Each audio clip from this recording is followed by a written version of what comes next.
Hello, today I'm introducing Simon Ganessen. Simon is a financial coach, so thank you very much for agreeing to speak to me today. My pleasure. Good to be here. So the first thing, of course, is what is a financial coach? So can you explain what that is, please? Sure. So I came from a traditional financial services background, giving advice on pension savings investments, but I felt that there was a gap where people needed some help and support with money, but didn't necessarily need to buy financial products or wanted to be empowered so that they can do that kind of thing on their own. So financial coaching really fills that gap. It's the guidance support with the practical side of the management of money, but also helping people tackle the emotional relationship with money and what gets in the way. And that often isn't dealt with very, it's not expressly dealt with really in financial services typically.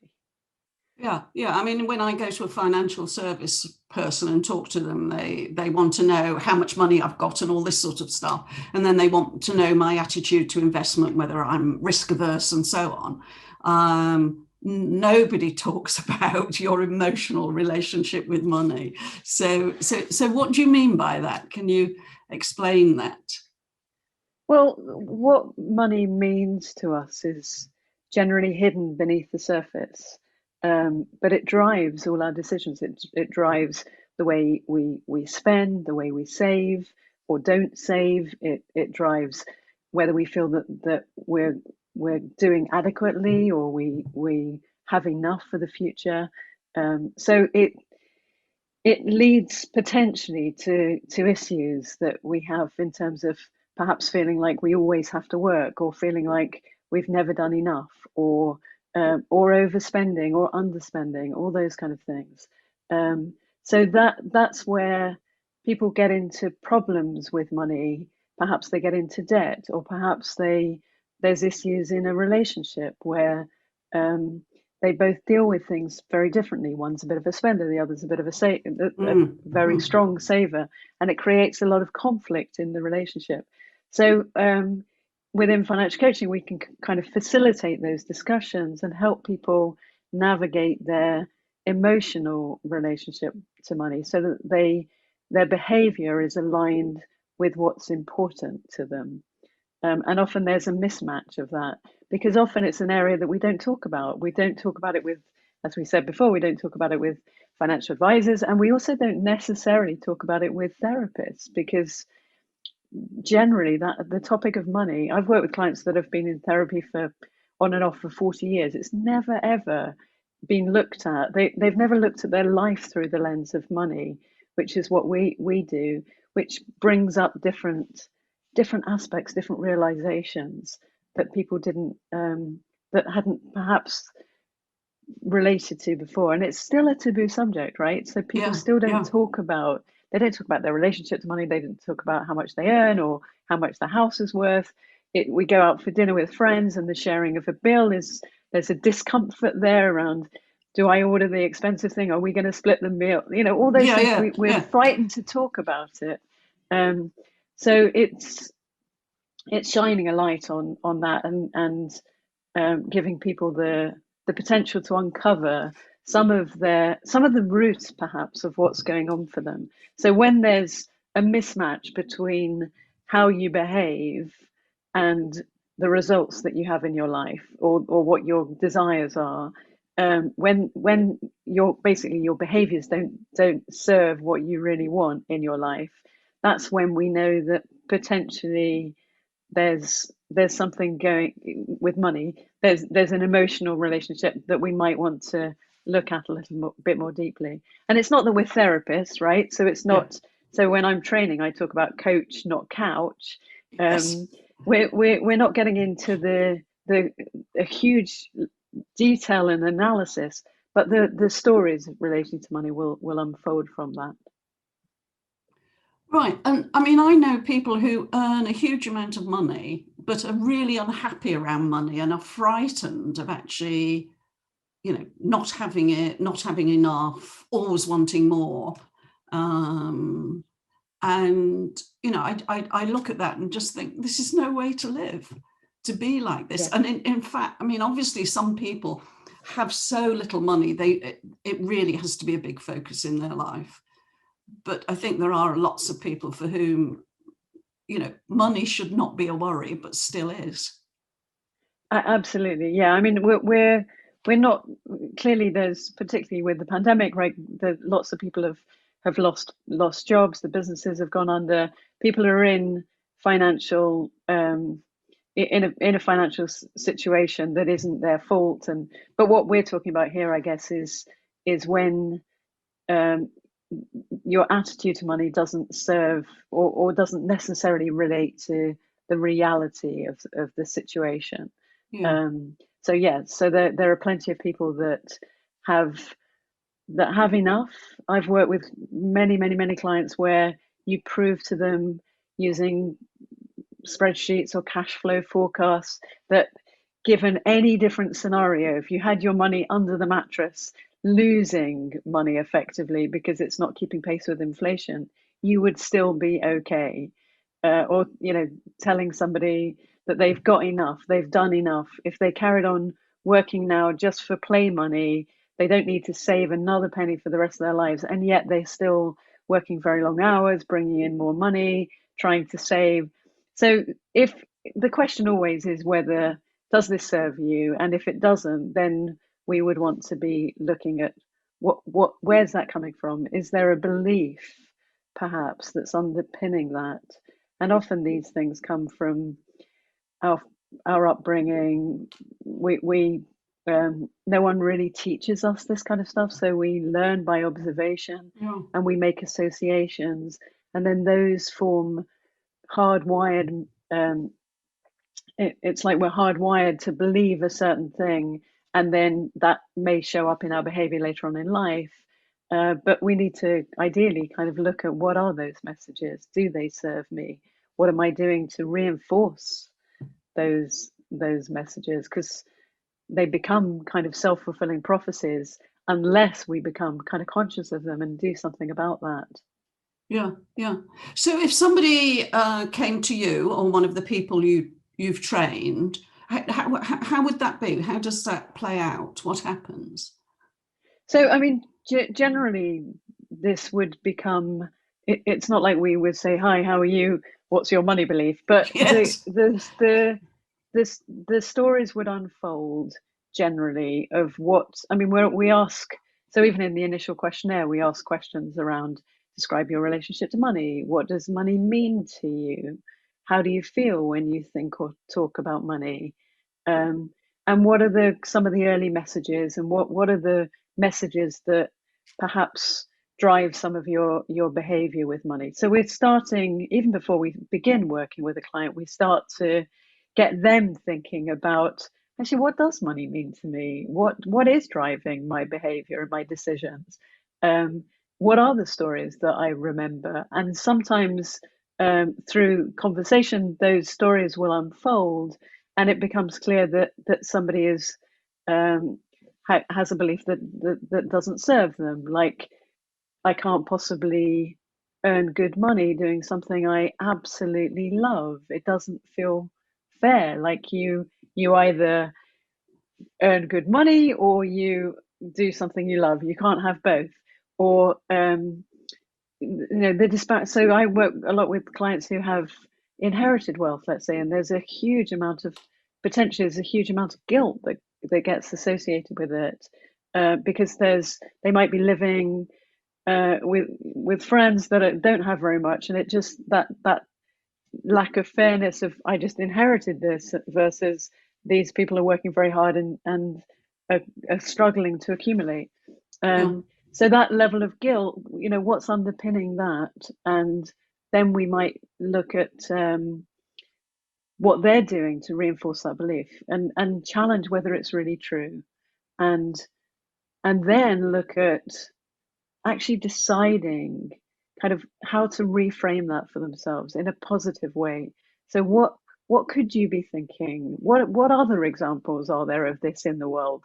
What other examples can you see here that that could be true? And to tune into that emotionally, so you can do great things with money. That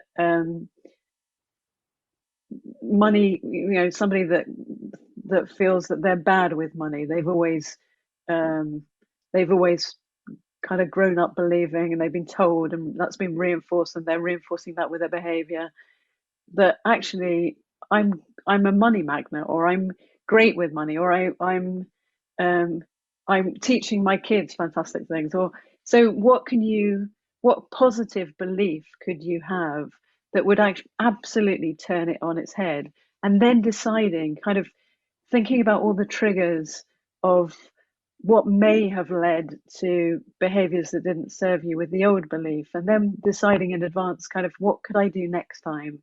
What would I do? What will I do differently to reinforce a different message? Um, so that becomes your mantra. That becomes the story that you're reinforcing for yourself. Yeah, yeah. I mean, I guess for some people, it's like an aha moment. It's like, oh, this is what I've thought all the time, and they can instantly change it. But for other people, it's a more gradual unfolding. Yeah, I think mostly it's a gradual unfolding, but the realization, I mean, this is quite a key part, the realization that at some level I'm actually reinforcing this. Like, at some level, I'm keeping this alive. I'm making this real for me. Mm, mm. So that's when it can be, once you have that kind of realization, then you can decide to do things differently, decide to take different action around it. If I mean, if people live as a couple, would you recommend they come together or individually if they've got money issues they Yeah, want to address? coming together is can be a very good way of managing it, because then you can hear. So I would facilitate a discussion where you're inviting kind of active listening between them, where you're allowing one person to speak and the other person to reflect on what they heard. So the uncovering of those kind of stories, and what that means to them and why, and deciding that this isn't serving them, that that can be very useful for both parties to hear and witness, and hear each other's journeys, and decide as a couple kind of what they want to reinforce going forward, and how they might manage it. And of course, we are likely to be different within our couple, and conflicts can arise through that difference. But equally, if you really understand each other and understand what's behind it, then you can find a way to work better together, more Yeah, in harmony. yeah. And there's a great card game. So it's a tool created by a woman in the States called Sybil Solomon, called Money Habitudes, and it's a pack of cards with 54 statements on them, and they're categorized. There's 6 different categories. Um, Now I've got to remember what they all are, but spontaneous, carefree, security, planning, giving, and status. And you play the cards, and with each statement, you decide whether that's me or whether that's not me, or it's partially true. And once you've sorted the cards into that me pile, you turn them over, and they're subdivided into those categories. And you can quickly see there are 9 cards per category. So if you've got 7 in spontaneous and status, and nothing in planning and security, and then your partner has 7 in planning, and 5 in security, and nothing in spontaneous, you can see that.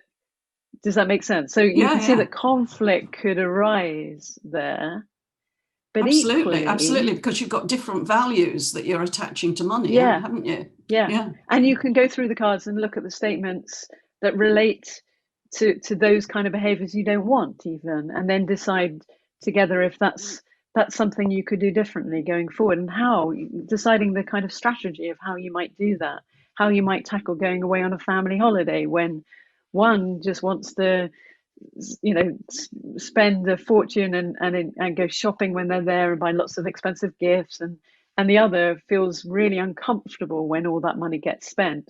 So planning in advance how you might do that, and there are all kinds of ways you can do that. So for instance, I've got one client who has a bonus gets paid at work, and it's been reframed as an enablement fund.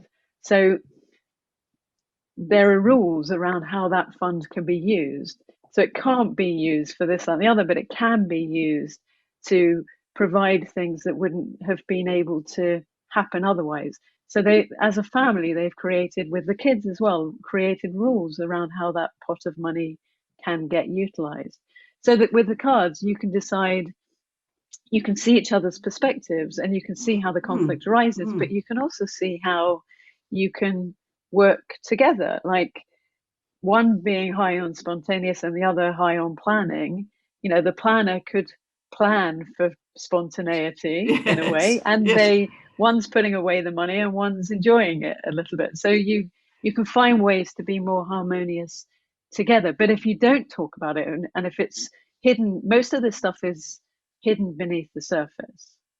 So I often talk about an iceberg where you see the problem is at the top of the iceberg, the tip of the iceberg, and we're not often, often that's the surface level where we're at, and the conflicts may arise at that level. But then if we look underneath the surface, we've got our habits and behaviors, and we may try and address and try and behave differently and create willpower to stop ourselves from spending money or whatever it might be. But actually, it's the layer beneath that we ideally really want to get to, which is really our values and our emotions and our stories and our psychology of money. Really, what money means to us, the lessons we learned, the belief systems that we've been reinforcing. That's lower beneath the surface, and that's the level that often doesn't get talked about very much and explored. Yeah, it's really, I mean, it's, as you say, I mean, it's not something people talk about, and it's not people think that they could get help for. So it's great, this. You have a website, I think, yes? So Yes. what's the address of your Yeah, website? it's financial-coaching.co.uk. Right. And as well as seeing clients, which I know you do via Zoom, so people can contact you from wherever they are in the world, but you also offer training for people who want to become financial coaches. So can you just tell Yeah. us a bit about that as well? Yeah, of course. So for the last, well, probably for about 10 years, but in earnest over the last 5-6 years, we're delivering training that was face-to-face live, and now it's still live, but it's all conducted on Zoom. And actually, it works so beautifully that we'll probably continue doing that forever now. Anyway, Yes. So we're actually potentially changing some of the format of it. But the last one we just finished on Friday, actually, and we took 9 people through the training, and it was held over 3 weeks, where there was a training in the first week. The second week was self-study and buddying up groups and practice sessions, and then the third week, live sessions in the morning. So we're taking people through coaching skills, the embedding kind of the money management side of things, debt management, generic advice, like if we're unregulated, so we're not regulated by the Financial Conduct Authority, but that means we've got to be very careful and cautious around what we say and what we don't say. So some of the people I'm training are financial experts. They come from a financial services background. They might be diploma level qualified. Others come from all different walks of life. So some of them might come from accountancy or bookkeeping, or they may just be the go-to person amongst their friends and family around this topic. So we hold a personal finance seminar series which teaches some of the foundations of competence around personal finance, and then the practitioner certificate training is around the practicing as a financial coach. So it's lots of interactive, very case study driven. So people are getting lots of experience of trying out all the tools and skills that they're learning throughout the weeks. And that's on your website as well, access to information about the training as well. Yeah, great. Yes.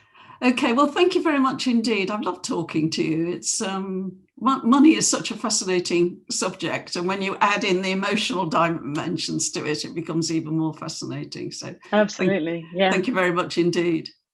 My pleasure. Thank you.